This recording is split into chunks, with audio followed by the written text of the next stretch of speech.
concertation avec Colette, m'avait dit ça serait peut-être bien que tu t'expliques ce que c'est les rations ménagères. Parce que c'est pas forcément un concept que tout le monde a en tête ou alors connaît, mais de façon un petit peu vague, ou ça peut porter aussi pas mal de noms. Donc du coup, je vous ai fait une petite présentation. Donc d'abord, en toute transparence, je vais me présenter. Je vais commencer par me présenter. Du coup, je vis chez mon chat, comme près tous les gens qui ont un chat. Donc Eureka, qui est aussi ma consultante culinaire, puisque j'ai cofondé Pâte Blanche Nutrition, qui sur le précédent Félinac s'appelait La Boîte à Crocs. Et à la base, je suis ingénieure agroalimentaire et je me suis spécialisée en nutrition canine et féline. Donc ça va être un peu en 4 temps. D'abord, je vais vous faire découvrir grossièrement qu'est-ce que c'est la ration ménagère. Et puis, dans les cas bien spécifiques, donc quelques règles quand on fait une ration ménagère pour son animal. L'importance de bien choisir ses ingrédients. Et après, ça sera à vous de me poser les questions que vous souhaitez. Que ce soit bien sûr quand je suis sur scène ou après derrière vous pouvez passer au stand sur Pâte Blanche, il n'y a pas de souci, on pourra en rediscuter bien volontiers. Donc qu'est-ce que c'est les rations ménagères? Donc une petite définition en quelque sorte, il y a beaucoup d'items, mais le premier élément que je dis sur les rations ménagères, c'est que ça doit être équilibré et complet. Parce que l'animal ne va manger que ça. Et que ça ne peut pas être constitué que de restes de table, donc comme je le mets en dessous, parce que les restes de table ne sont pas forcément adaptés justement à l'animal, que ce soit par leur composition. Par exemple, un repas que vous avez qui va être riche en oignons ou en ail, pour nous c'est très très bon, pour l'animal, je pense que ça, la plupart d'entre vous le savez, mais c'est pas forcément quelque chose qui est souhaitable dans son alimentation. Et une ration ménagère qui pouvait être appelée traditionnelle aussi par plutôt nos grands-parents, pour ceux qui sont à peu près du même âge que moi, la trentaine, sinon parents, et qui se composait à la base, souvent c'était, on disait, un tiers de riz, un tiers de légumes, un tiers de viande. Au jour d'aujourd'hui, on a vraiment dépassé ce concept, notamment celle qui essaye un petit peu de transmettre d'autres pourcentages sur les rations ménagères, c'est Géraldine Blanchard, qui est docteur vétérinaire et nutritionniste. Et donc moi, c'est sur ces principes à elle, notamment que je me suis basée pour vous faire cette présentation et que je me base pour, entre autres, faire mes produits. Donc une ration ménagère, par définition, est cuisinée par l'humain à la maison pour son animal. Et va se donner en portions journalières. Donc une portion journalière, c'est calculé bien sûr à la journée, mais ça peut se donner en 2 fois ou le nombre de repas que vous avez l'habitude de faire avec votre animal. Ensuite, bien sûr, il va falloir choisir les ingrédients, donc prendre en compte éventuellement les allergies de l'animal, et calculer les quantités selon le profil bien spécifique de l'animal. Donc je vous l'expliquerai par la suite, mais il y a à prendre en compte son poids, son activité, s'il vit plutôt dehors, en intérieur, s'il est sportif, s'il est stérilisé, s'il est en surpoids. Il y a plein de petits paramètres qui vont venir en fait influencer la quantité d'énergie dont il va avoir besoin et l'équilibre entre les différents macronutriments.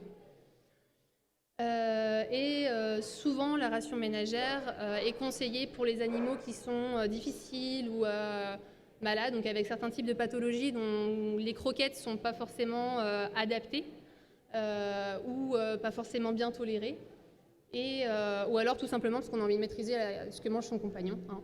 Quand on a envie de savoir ce qu'il y a dedans, c'est plutôt le meilleur moyen. L'avantage de la ration ménagère, c'est que c'est adapté, parce que adaptable à votre animal. C'est très très digeste, très appétant, parce que du coup on n'a pas de procédé de surcuisson ou de sélection d'ingrédients qui sont moins appétants pour l'animal. Donc qui permettent de gérer les allergies puisqu'on contrôle ce qu'il y a dedans, ou les pathologies multiples, ce que ne font pas forcément justement certaines croquettes. Les moins, par contre, bien sûr, c'est de s'organiser pour partir en vacances, parce qu'une ration ménagère, c'est frais, même si on peut le surgeler quand on prépare longtemps à l'avance, par nécessité. Voilà, quand on part en vacances, à moins de partir avec son petit bac réfrigéré, et encore, ça ne tient pas forcément sur le long terme, ça peut être un peu compliqué. Ou alors, on peut faire des conserves soi-même, et être vigilant sur les procédés de stérilisation pour pas avoir de problème. Et suivre scrupuleusement la recette. Parce que souvent, l'erreur qui peut être faite, c'est de se dire j'ai une recette, voilà, c'est du poulet, des haricots verts et des courgettes, et un petit peu de riz, par exemple. Et puis un complément nutritionnel. Et du coup, j'ai plus de poulet, j'en ai pas trouvé au supermarché, je vais prendre du bœuf. Non, c'est pas le même type de viande, ça va pas être le même pourcentage de gras, c'est pas le même type de protéines. Donc, on ne peut pas remplacer une viande par une autre sans faire un ajustement au préalable. Ça peut être plus coûteux qu'une alimentation industrielle. Alors, j'ai mis plus coûteux, c'est pas forcément vrai. Ça dépend de ce qu'on considère. Ça peut être plus coûteux qu'une pâtée industrielle, si on prend une pâtée de qualité, parce qu'on le fait soi-même, tout simplement. Donc, du coup, forcément, il n'y a pas ce coût de la main-d'œuvre. Et donc, du coup, c'est plus coûteux qu'une croquette, mais moins coûteux qu'une pâtée préfaite. Donc là, les proportions ne sont pas forcément justes. C'est une illustration plus des ingrédients qui peuvent rentrer en compte dedans. Du coup, on peut avoir des légumes qui sont cuits ou crus, tout dépend du légume. De la viande maigre, alors c'est du jambon, là, c'est pas forcément le meilleur exemple en soi. Du blanc de poulet, de la cuisse, ou du porc, du bœuf maigre, de préférence, c'est plus simple pour les calculs en fait, peuvent très bien rentrer en ligne de compte. Donc ils peuvent être crus ou cuits, surtout dans le cas du poisson. Si vous donnez du poisson à votre animal, faites attention de bien le cuire, parce que dans la viande de poisson, on a des facteurs antinutritionnels qui vont empêcher du coup l'animal de bien assimiler la B1, la vitamine B1, et donc sur le long terme, ça peut causer des problèmes nutritionnels. On peut mettre un peu de féculent, c'est pas obligatoire. L'avantage du féculent, donc notamment le riz, c'est que le riz, parmi toutes les céréales qui existent, est plutôt très bien toléré, surtout si il est cuit et donné le jour même, pas congelé avec le reste, mais vraiment cuit, très cuit le jour même. L'avantage que ça peut avoir, c'est que ça va être énergétique, notamment pour le chien. Pour le chat, vaut mieux pas forcément en mettre, mais là c'est au cas par cas. Pour le chien, donc c'est énergétique, mais moins que de l'huile. Et du coup, ça va permettre de gonfler un peu la ration pour qu'il ait l'estomac quand même bien rempli à sa convenance, mais un apport énergétique quand même moindre que, par exemple, une viande très grasse ou un apport en huile. La chose qu'il ne faut pas oublier, c'est que l'erreur qui peut être souvent faite quand on dit je fais une ration ménagère, c'est d'oublier le complément minéral et vitaminique. Parce que l'ensemble des aliments qui sont là ne sont pas équilibrés entre eux, notamment au niveau du calcium. La viande, il faut savoir qu'elle apporte énormément de phosphore, et il faut compenser justement son assimilation avec du calcium qui est présent dans le complément minéral. Et puis l'huile de colza, ça vient apporter justement des matières grasses supplémentaires, notamment des oméga 3 qui sont importants dans l'alimentation du chien ou du chat. Du coup, là je vais parler, c'est juste un support visuel, n'essayez pas forcément de tout lire.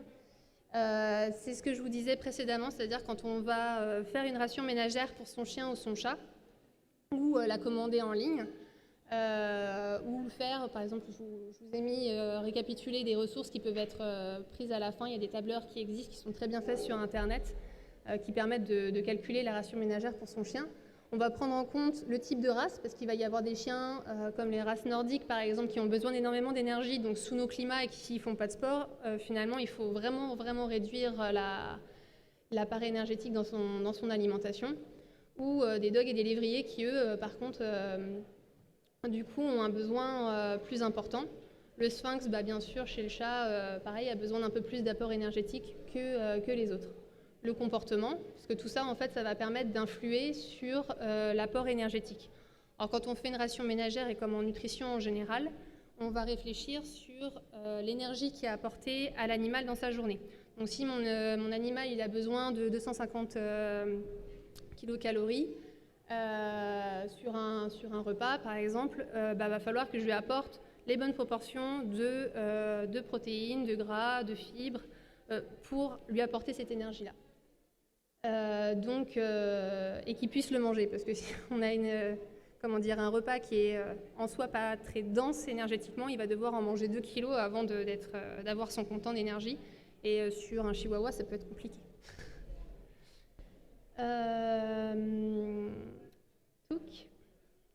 Donc je vous ai résumé quelques règles générales. Le PDF, alors je ne sais pas s'il pourra être fourni, le support, mais pour ceux qui le souhaitent, je peux leur envoyer la présentation qui récapitule le tout, il n'y a pas de souci, vous pouvez venir me voir sur le stand et je vous enverrai ça. Donc ce qu'on appelle le RPC, c'est le ratio protido-calorique. Donc ça représente en fait la quantité de protéines, donc justement que je vous précisais, sur l'apport énergétique que doit manger l'animal. Et donc du coup, en règle générale, c'est à peu près 75 grammes par mégacalorie. On aime bien en nutrition comme ça avoir des petites unités un peu hors du commun. Donc c'est un peu sur cette valeur-là qu'on va se baser au départ pour pouvoir calculer l'apport en viande, donc, qui est la source principale de protéines. Et ensuite, tout le reste va se décliner. Donc on apporte une quantité en viande. Ensuite, on va calculer la quantité de fibres à apporter, donc qui correspond à peu près à 7% de l'énergie à apporter. Pareil, là on varie en fonction d'un animal qui a besoin plus de volume parce que du coup il a tendance à aller en l'embonpoint, donc on va monter peut-être jusqu'à 10%. Et sur un animal qui par contre a besoin de beaucoup plus d'énergie plus condensée, du coup là on va descendre à 5%. Les graisses donc, qui sont environ pareil, là, à moduler en fonction du profil de l'animal, de 7% de l'énergie globale de l'alimentation. Et l'amidon, c'est le reste. S'il n'y a pas besoin, il n'y a pas besoin. Et puis pour le chien, ça vient vraiment compléter. Et le chat, voilà, comme je le précisais, le chat n'a pas forcément besoin en étant carnivore strict. Il n'a pas forcément besoin de riz, mais si vraiment on a besoin de lui en apporter dans l'alimentation, faut prendre en compte que c'est maximum 15 grammes de riz sec, donc 5 grammes de riz sec, donc 15 grammes à peu près de riz humide. Donc là, je vous ai mis l'exemple pour mon chat, Eureka. Du coup, d'une ration ménagère qui lui correspondrait, donc avec du poulet, donc là une viande de cuisse, donc qui est un petit peu grasse, de l'huile de colza, et puis donc des légumes fibreux. Là, c'est avec un cas avec du quinoa, et puis le fameux complément minéralo-vitaminique. Donc par exemple du Viti5 pour complémenter le tout. Bien sûr, si on fait une alimentation maison pour son animal, soit en meilleure santé, pouvoir tout contrôler, l'intérêt c'est de choisir également de bons ingrédients. Parce que j'avais eu justement un retour d'une vétérinaire qui me disait je connais des gens qui nourrissent leur animal qu'avec des coups de poulet, donc sans prendre forcément précaution de nourrir avec d'autres sources de viande musculaire. Du coup, sur du coup de poulet, on va avoir des restes de thyroïde, et du coup, le chien était en hyperthyroïdie. Donc, il y a des petites choses. Donc, bien sûr, le coup de poulet ne pose pas de problème s'il est donné sur des quantités tout à fait raisonnables avec d'autres sources de viande à côté. Mais voilà, il y a des petites choses sur lesquelles il faut être vigilant. Et du coup, de bien choisir ces ingrédients et notamment ces sources de viande sont importantes. Parce que de ça va dépendre tout simplement la bonne cicatrisation, la santé de la peau, l'immunité, la récupération après l'effort. Et je pense que beaucoup d'entre vous le savent déjà, mais bien sûr, des précautions sur les carcasses de poulet cuites. Comme je disais, une ration ménagère, c'est pas juste des restes de table. Donc tous les autres ingrédients ici, foie séché ou foie tout court qui est intégré dans l'alimentation, c'est pas intégré aux trop grosses quantités parce que c'est riche en vitamine A Et donc si vous en donnez trop, en fait votre chien va faire une hypervitaminose. Et que ce soit en ration ménagère ou en alimentation en général, quand on donne des friandises, c'est pas mal de les intégrer dans le calcul d'énergie que le chien ou le chat a besoin pour éviter les problèmes de surpoids. J'ai peut-être été un petit peu vite, je sais pas, je vous ai peut-être noyé sous les informations. À vous de me le dire, je mords pas à cette distance. Non, mais même tout court. Donc, si vous voulez poser une question, il n'y a pas de souci. Et si vous n'avez pas d'idées, j'ai des idées de questions auxquelles je pourrais répondre par la suite, mais je vous laisse peut-être d'abord vous manifester si vous le souhaitez. Personne, tout le monde est timide. Ou j'ai été très claire, je ne sais pas.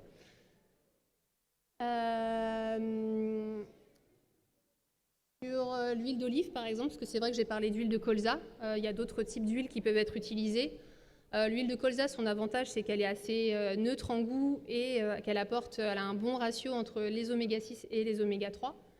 Mais il y a certains autres types d'huiles qui peuvent être plus riches en oméga 3, comme les huiles de noix, mais qui ont un goût assez fort. L'huile d'olive, qui peut être très appétante, notamment chez le chat, n'est pas forcément idéale justement de par son profil oméga 6, oméga 3 et apporte, chez nous les humains c'est très intéressant parce que c'est des oméga insaturés, mais c'est surtout des oméga 9. Donc on peut donner un petit peu d'huile d'olive, mais c'est pas forcément la source majoritaire à privilégier. Le poisson cru, j'en ai parlé précédemment sur ce côté problème d'assimilation de la vitamine B1, donc il vaut mieux faire cuire le poisson. Ou en tout cas ne pas donner que ça, en donner un petit peu de temps en temps, en cru, ça ne pose pas de problème, mais ne pas donner que ça.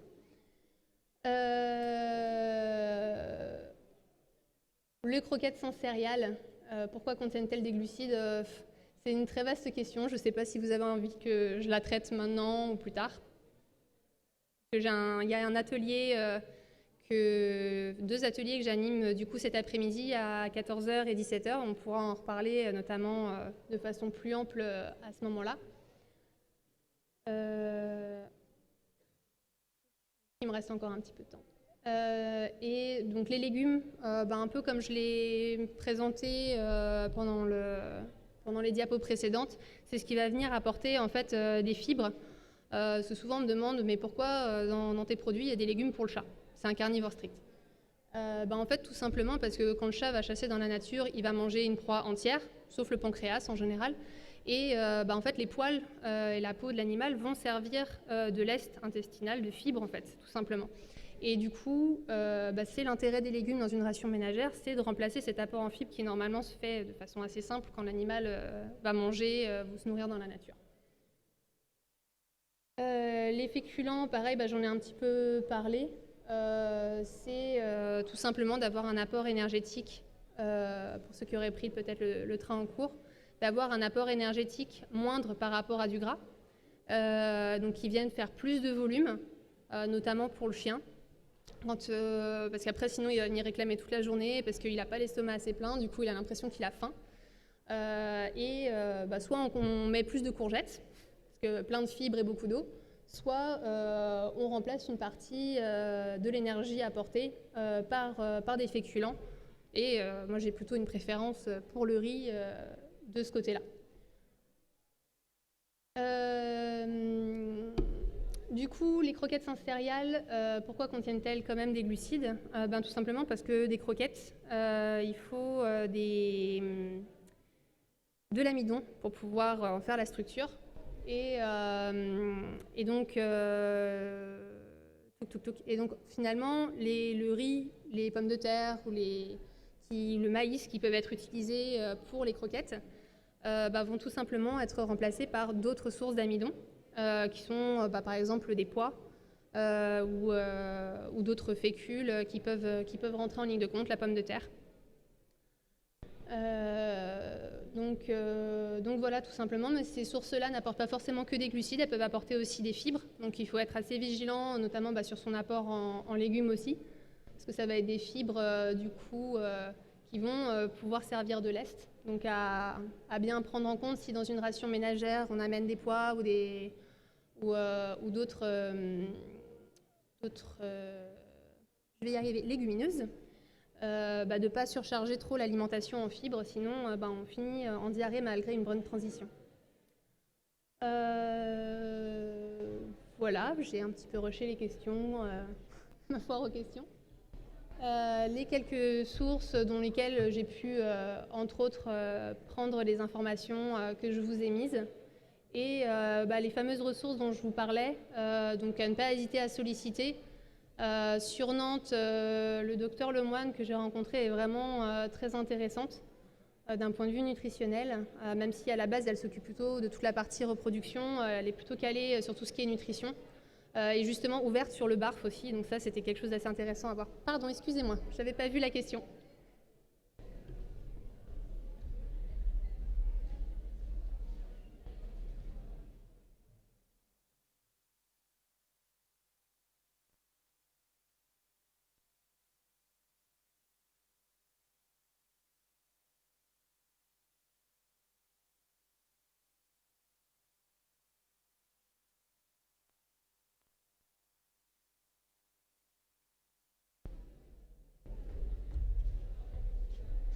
Du coup, la question porte sur l'utilisation de l'herbe à chat, parce que donc la personne a deux avis contraires qui ont été donnés par des vétérinaires.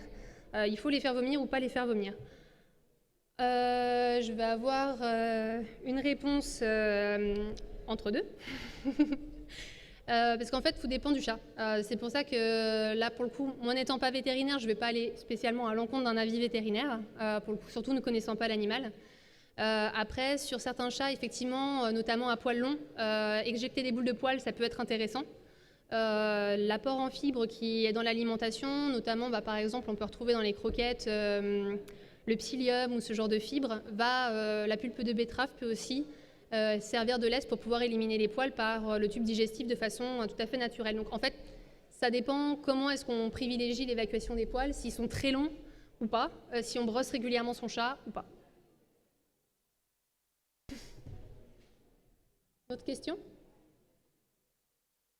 Non. Du coup, sur le calcul de ration ménagère, donc soit le docteur Blanchard peut fournir des rations sur mesure, soit préfaites justement en rentrant toutes les indications que je vous ai détaillées un petit peu précédemment. Mais vous avez aussi Croquettes Comment Choisir, cette équipe-là qui a très bien travaillé en suivant un peu les principes justement donnés par le docteur Blanchard pour pouvoir vous fournir un calculateur vraiment très bien fait qui permet de faire sa ration ménagère soi-même, de s'y essayer en tout cas. Merci beaucoup pour votre attention, vous êtes un public très sage. Et puis je vous souhaite un très très bon salon, et pour ceux qui le souhaitent, du coup venir à l'atelier sur les lectures d'étiquettes, d'un peu décrypter ce qu'il y a dedans, ce qu'on peut recalculer pour pouvoir comparer les produits, etc. Du coup c'est à 14h et il y en a un autre à 17h aussi pour ceux qui manqueraient le coche. Je vous souhaite un très très bon salon et au plaisir de vous revoir.